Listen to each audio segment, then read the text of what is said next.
What's up, ladies and gentlemen? Welcome back. This is the Deep Corner, episode 6. I'm Rob St. Clair, and I'm pleased to be joined today live from the Czech Republic, SoCal Rising Tide middle blocker, Mr. Matt August. Welcome to the show.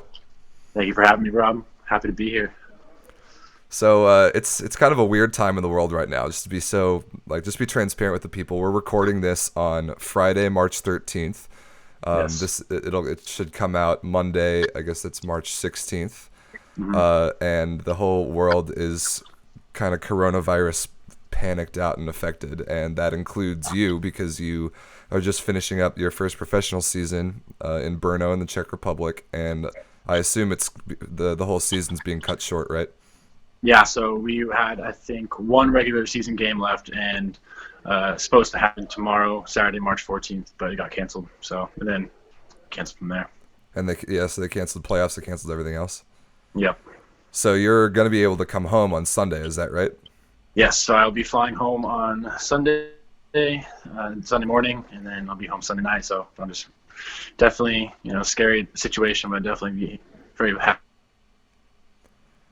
Yeah, I'm glad that you and all the other guys playing abroad are going to be able to get home. It's just so strange. It's so unprecedented, obviously, but I hope that it doesn't detract from your first overseas professional experience. I want to talk to you about that a little bit. Before that, let's just kind of get into your volleyball career, your volleyball background. Yeah. So you're a SoCal kid growing up in Southern California. When did you get exposed to the game? Like, when did you first play? I was exposed at an early age because of my aunts and my cousins. They played. Growing up, my aunt played in college, my cousin played in college, so I was exposed at a young age. But I didn't start playing until I was in 8th grade, so when I was 14.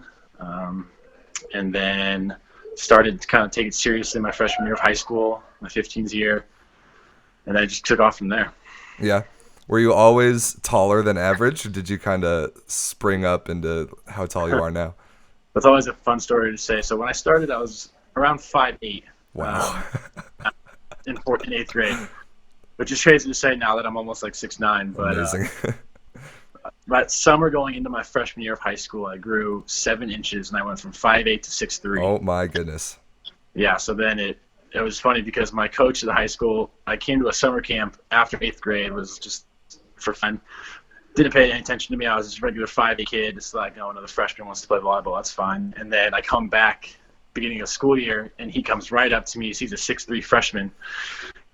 He's like, "Hey, you want to try out for the team?" And I was like, "I tried out this summer. I was at the summer camp," and he didn't recognize me at all. Wow. So, like, what position do you even start playing? I started as middle. Really? Surprisingly, they saw potential in me in my first club. My first club director, Ed Stotzenberg, down in San Diego at Wave Volleyball Club. And he saw potential, and he's just like, that guy's going to be a middle for some reason. And he was right. Yeah, he nailed it. Yeah, just stuck. Nice call. I was the same deal. I was this slightly taller than average kid as a freshman in high school, and they're like, "Yeah, you're a middle." And then I got stuck there for 10 years. Yeah. Sometimes how it goes. It's a great world. Yeah, right. So you had a very good high school career, and then started collegiately at UC Irvine, ended up finishing at Irvine Valley College. What's the, like, for the people that, like me, that aren't from SoCal, don't know the, like, community college varsity volleyball level around there, tell me about kind of how that works and how good the players are. Honestly, when I got there, I was kind of worried because I was a D1 bounce back. I just wanted to get back to the D1 level. But the JC level, especially in Southern California, where it's really only varsity, pretty much junior volleyball, it is a lot stronger than I thought, and it's a bunch of guys in the same position as me who didn't make it with the grades, or just couldn't handle whatever D1 level life had for them. The JC level was all those guys, and then a couple here and there just like that wanted to play after high school that weren't at that level, but still great for the junior college level. But yeah, it was a lot better than I thought, and it was a great time for me personally. Awesome. Yeah, that's something I've been fascinated by because I have really no clue about it because it really only exists in Southern California. But yeah, those teams like IVC and OCC and the other ones that compete kind of in that league they produce some talent. So They do. yeah, They do. and then like to see a success story like yourself that comes out of there and has a budding and upward trajectory overseas career is amazing. So how tell people about how it even possibly works to go about getting an overseas contract.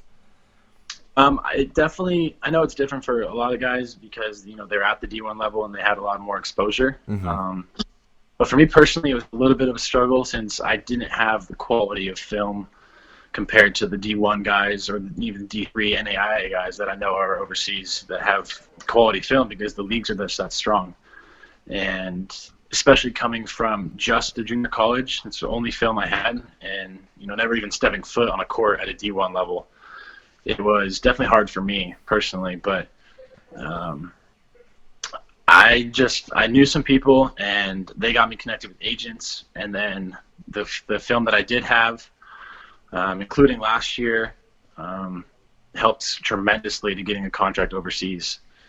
And just the contacts that I had, they were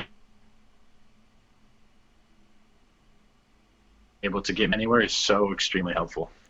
Yeah, knowing people is honestly half the battle. The agent thing is fascinating to me just because for like my example is my guy Dave Hancock, who plays middle for Icemen, was my teammate in college club at Purdue and had kind of a more extreme version of the same problem, had absolutely no film because he played college club. And there are a couple of college club guys that are playing in like grad school in the UK, or a couple that have gone overseas, but it's hard since you're not like a household name. You don't have like D1 level exposure, and the lack of film is a big deal.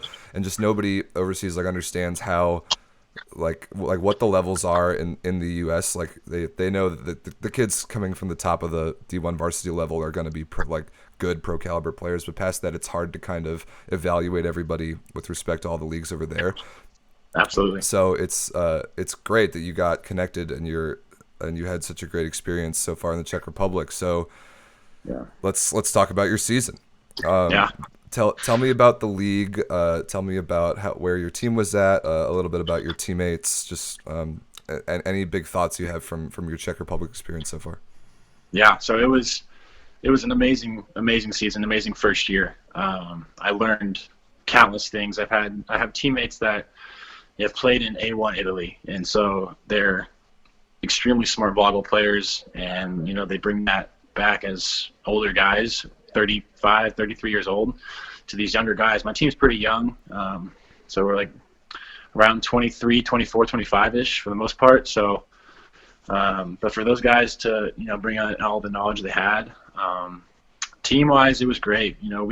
Last year they finished 6th in the league, and we finished this year, before it got canceled, we finished 3rd.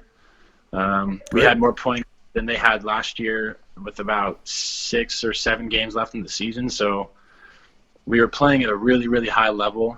The league is incredible. Everyone's a great team. Anybody can beat anybody, and that was the coolest thing I thought. So it's just a very balanced league, and it was just an incredible experience to get this level of play under my belt and have this first season in the wraps. Yeah, that's awesome. I'm so happy for you and all the guys that get to go over there and have what's a great experience, like an unforgettable experience, and hopefully a stepping stone to bigger and better things, Mm-hmm. So what's like the biggest change in your game that you had to learn going over there this year? Is it speed? Is it making reads at the blocking level? Is it thinking at a higher level? I don't know. What's like the biggest adjustment for you on the court?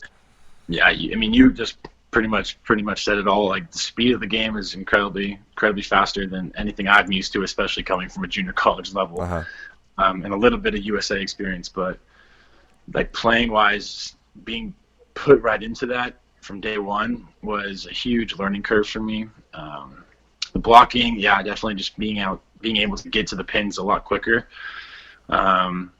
Learning new techniques on just getting touches, footwork, blocking moves. Definitely thinking about the game at a higher level. Absolutely what you just said. You learn more about the game, and that's definitely what I've taken away from this season for the most part. Is just I've learned so much more in general about the game of volleyball and how much, it takes to be that smart player who looks at the court differently. Like Loy said in the first episode. Yeah. But it's to look at the court and just know what you need to do in a split second is just, it's definitely been the biggest thing I've learned. Cool. That's let's talk let's get technical about the middle blocking position. So when you're when the ball's pass perfect and you're on the other side and you're trying to block somebody, I think that's the hardest job in all of volleyball. It's like just ridiculously hard to figure out where a setter's gonna go when the ball's passed perfectly. I'm a little biased, so I will agree with you on that one. Oh yeah, dude, I give middles all the credit in the world for how hard their job is. So when the ball's passed perfectly on the other side, what do you do? What are you thinking? What direction are you leaning to try and get a touch on somebody?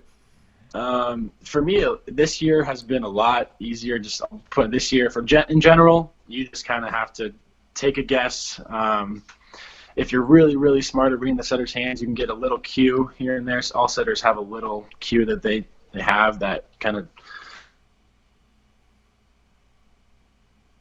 tells you where their arms are in front of the body. It's a little something that'll help. But for the most part, for me, I'm just kind of our coach and our staff did an incredible job of scouting this year. Yeah. And so they broke it down in every single rotation, free balls, transition, percentages. So they're just like, they allowed me to kind of be free on the net, which was great, and kind of take what we learned in the scouting report and all video, and kind of, if they're going 64% to the outside hitter on row 2, you just kind of have to take that risk of just going straight out there.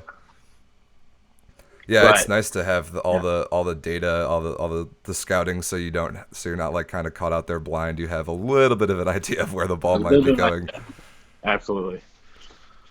At the end of the day, that's a really hard job. Balls pass perfect, but it like when I love watching middles like read and react to setters and make great reads, because some of those blocks are absolutely game changing. Like teams at the highest levels like you guys are playing.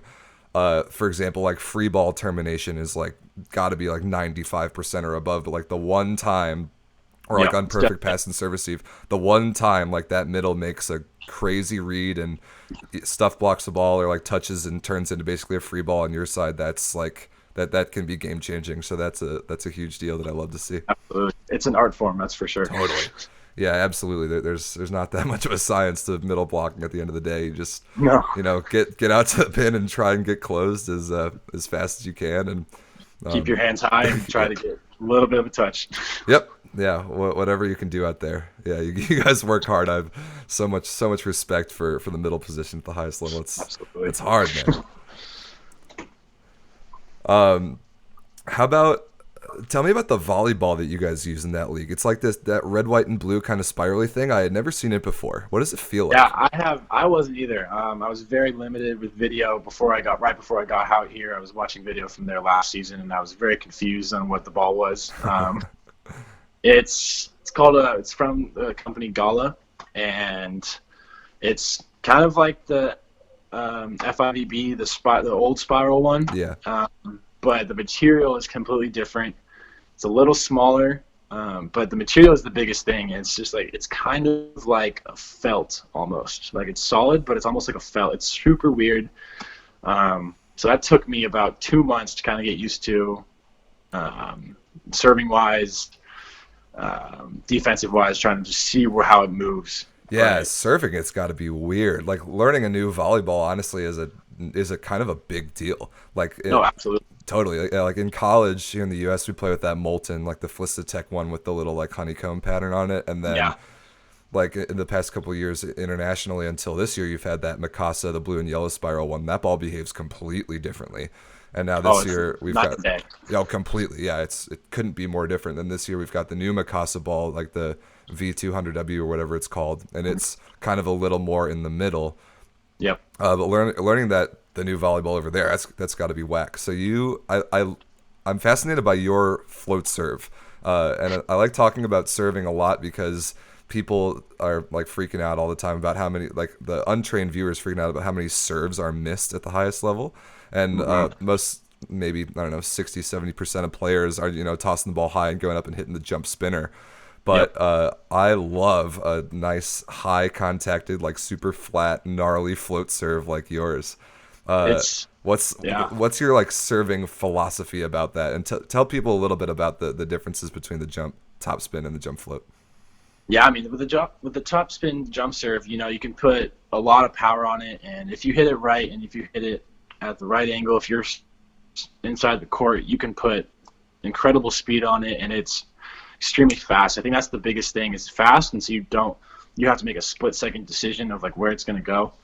So I wish I could jump serve, honestly, but I'm very happy with my float serve Should be. because, like you say, yeah, it's a different thing, and it just messes with people's minds, I think, a bit more, and because that thing can move anywhere in a matter of milliseconds, and that's the best part about it, especially when you get that nice drop at the last second, or if it kind of floats over their head and then drops. It's very fun. But yeah, I've learned a lot this past summer when I was in the USA gym. They serve and toss more into the court than I have previously, and that has given me so much more momentum where I don't have to hit it as hard and just kind of let my hand and the ball do the work, and that thing just floats and just drops instantly at like 45, 46 miles an hour, which is very, very fast. Oh yeah. Float serve. That's perfect. The whole like kind of knuckleball effect that'll just absolutely ruin a passer's day. It's so much fun to watch those. Absolutely. It's fun. I'm just glad I don't have to ever pass them. That's the only thing. Dude, yeah, seriously. Pass and serve at the highest level, another job that's really, really hard. So when you're serving, are you getting a sign from the coach for who to target? Are you targeting a passer? Are you targeting a seam? Or are you just trying to go up and hit your best serve? Kind of all three. It depends on who we're playing, who we played this year, or what the percentages were coming into the matches from before. It's either a player, a certain player, or it's on your own. Just kind of put in a fast float serve. That's what they love. They told me to always just serve fast. It's like not really a float serve. They just told me to kind of put some heat on it. Yeah, just go hit it. Just go hit it. But so I had a little bit of freedom this year. But if we knew that there's one passer that just could not handle float serves, say on like their left side or their right side on the platform, like we would just target them all day. Totally. So you mentioned you spent a little time in the USA gym this summer. I want to talk a good bit about that. So that was you were on. It was some version of the senior national team that played in the Pan American Cup. Is that right? Like can't remember. The NORCECA Cup. Yeah, NORCECA is for like the North Central American region. Mm-hmm. And so you got to compete in Colorado Springs, right? Yeah. So how did you get connected with that, and what was that experience like? So I first got connected, finally getting into the USA gym, which has been a dream of mine since I started playing. There was an open tryout last January, I think, and there was a lot of just college level D1 guys that were there, and then some kind of just players that just wanted to try. But so I got into there, and it was a two-day tryout, and that got my foot in the door, and that made John Sparrow and all the assistant coaches notice me and see like this kid's home. He's not in school right now. Good and they point. Invited me the next 2 days. 2 days after that, they invited me to start lifting with the coaches and the players that were still home at that time, which is only about 5 or 6 of us at the time that were still home, not overseas. So we got a lot of individual training and a lot of just really, really intricate ball work that were able to help me personally for sure.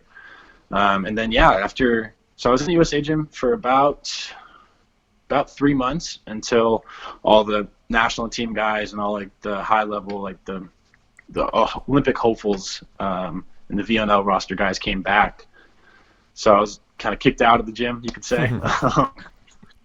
But then around July, I got a text from Rob Nielsen, the assistant coach, and he said, "We have a spot for you on the NORCECA Cup team, which is basically the senior national team, but with everything going on right now with VNL last year, and then Olympics coming up. They wanted to get some new, fresh, young guys in the USA jersey, and they wanted to see how they competed at a high level internationally. And so that was the coolest thing I've ever done for sure with volleyball. That's so awesome. Passed professionally, and it was just a great experience. And we got to play against Robert Landy Simon, which was scary. That guy is terrifying. Oh man. Oh, seeing him in person and on TV is such a different story. Dude, yeah, I've been watching that guy for years, since like when Cuba got second in World Championships in like 2010. He was on that team, and now with all that's gone on in that country, they finally brought some of their old stud players back onto the roster. So it's been cool to see him get to compete for Cuba again. Yeah, you playing against that's like a top 3 middle in the world. Absolutely. He's always in my top 3, top 5. Totally. That guy is big and scary and hits hard and straight down all the time. Yeah. That's pretty cool. You look awfully good in red, white, and blue, by the way, man. That was a very good experience. It made me happy for sure. Yeah, that's super great. So let's talk about the Rising Tide a little bit. You got this is your first experience with those guys. The Rising Tide, an interesting like origin story, another PVL holdover team that existed back in the PVL days, like me and Tim Faulkner talked about, me and Vince talked about. Hopefully I'll be able to get Daniel Davidson, the guy who runs that team, on the show sooner or later to talk a little bit more about the team. But so how did you get picked up with those guys? This will be your first year with them. Yeah, so Ryan Windish texted me, SoCal guy, Irvine Valley guy, texted me. He's like, hey, like we would love for you to play this summer. Just let me know if you have time. I don't know. Like, I don't even know what my deal with USA volleyball is this summer, if there is anything. But, so I was like, absolutely. I wanted to play this summer regardless of, where it was, and just to be able to be with all of you guys and to be in that league with Loy and Coley and you. And yeah, I'm really excited to suit up for those guys. Yeah, that's awesome. I'm excited for more info about the Tide roster to come out in the next. Me too. I don't know much. Couple weeks, couple months. Yeah, that's okay. I'm sure it'll be a bunch of familiar SoCal faces, and so we'll see you guys first in Minneapolis for VLA Cup or VLA Open. We'll get to see you guys play against everyone, and I'm really excited for that event. Me too, for sure. So that you guys will also be in Columbus, I think. You guys will be in Orlando, and then you guys will be in Reno at the end of the summer, which is a pretty nice schedule. Very nice schedule.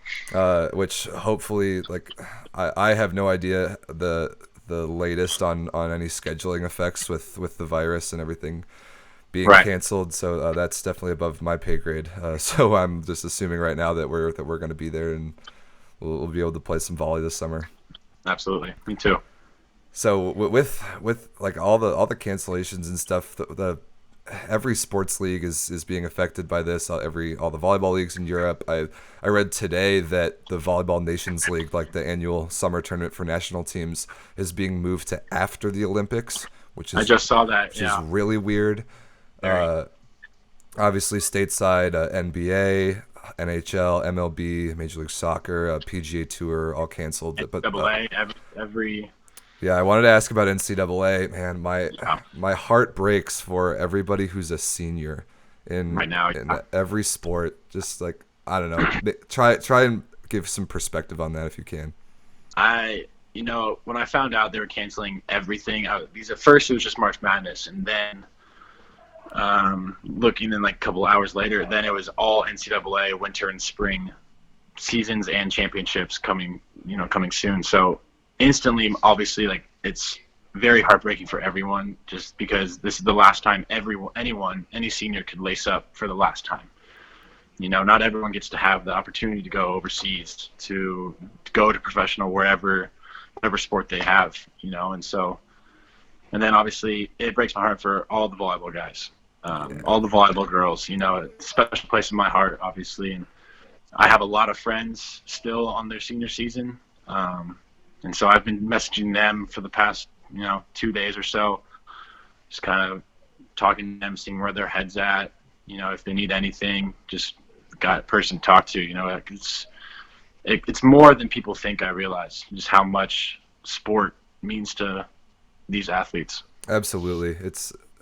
Yeah, I'm just so sad for everybody who didn't even know that their last game was their last game at the time. Exactly. Like volleyball in particular, I was just watching the other day the BYU Hawaii matches from last week, which Crazy. oh my goodness, those were like championship feel matches. That like Oh, absolutely. BYU stomped Hawaii 3-0 on Thursday night last week. Then Hawaii came back and reverse swept them the next day and won 3-2 in like extra points. Like, and it got me so excited to watch those matches and so excited to watch the NCAA championships this year. And now that's just taken away from us. And there were some seniors on those teams that were going to have the opportunity to play for a championship, for many of whom for the first time, and they're just not going to get that anymore.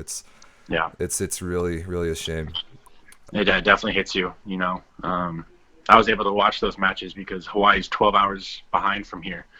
So I was waking up on Saturday morning, and I was watching that match on Friday night. Oh yeah. And so, it was just an incredible. Yeah, the environment, like you said, that was just an incredible thing to watch for not just them, but for volleyball in general. But yeah, it hurts to talk to those guys and just know that like their college careers are over. Yeah, there were 10,000 people in the arena at that Hawaii game, and obviously volleyball a big deal in Hawaiian culture. The Hawaii men's volleyball team has always sold out that arena pretty consistently, but I think that was a nice exhibition for how great of a spectator sport volleyball can be. Like the atmosphere in that gym was insane, even from video. I wish I had goosebumps watching it. yeah, me too. I wish I could have been there. Everybody go. It's on YouTube. Go look it up right now. Watch BYU Hawaii. Both the matches, but the second match in particular, man, the atmosphere was pretty special. How Absolutely. how's the atmosphere in Czech Republic? How are the spectators? How's like the volleyball culture in that country? I don't really know that much about it. Yeah, so I was surprised when I came out because I know the volleyball is not their top sport here in the Czech Republic. It's ice hockey, but volleyball is definitely up there. I think with basketball, the same thing. It's us and them as their number two sport. And the spectators here have been incredible. A lot of the gyms are smaller, so not like in Germany or in Italy where you have thousands of people, but they're loud and the gyms are pretty much, yeah, they're smaller, so they're a little confined. And if you get a couple hundred, like 500 to 700 people, it feels like thousands. And there's drums everywhere, Oh and yeah. there's air horns, and people are yelling at me in a different language, and I love it. But the spectator's been great, especially here in Brno. We have a smaller gym, but surprisingly, I didn't realize how much people can fit in there, and it fits close to 1,000 people. And we've had a couple sellout nights here, and it's so much fun to interact with them during the match, because they're right there, they're right next to us, and we can kind of feed off of their energy, and it's nice to give that back to them. Yeah, that's awesome. Playing in front of a crowd is just the best thing ever, which is why it was going to be so weird with all these professional leagues playing behind closed doors. Yeah, Which, well, if you like playing with spectators right next to you, you're gonna love playing this summer and all these convention style things where yeah, we're gonna be at these events with all these junior players that are probably gonna be like pretty close to able to touch you the whole time when you're back at the service line. So it's gonna be loud, it's gonna be passionate, it's gonna be similar, which is great. Volleyball is such a awesome like potential as a spectator sport. I think we just need to get it in front of as many people as we can. yeah, You mentioned absolutely. you mentioned the foreign language thing a little bit, and I wanted to ask about the language barrier. Like Yeah, everybody who goes and plays in Europe, it's different for everybody. So, what language do your coaches coach in? What languages like have you learned any Czech? Like how does it work? How do you possibly operate on a team where everybody speaks different languages?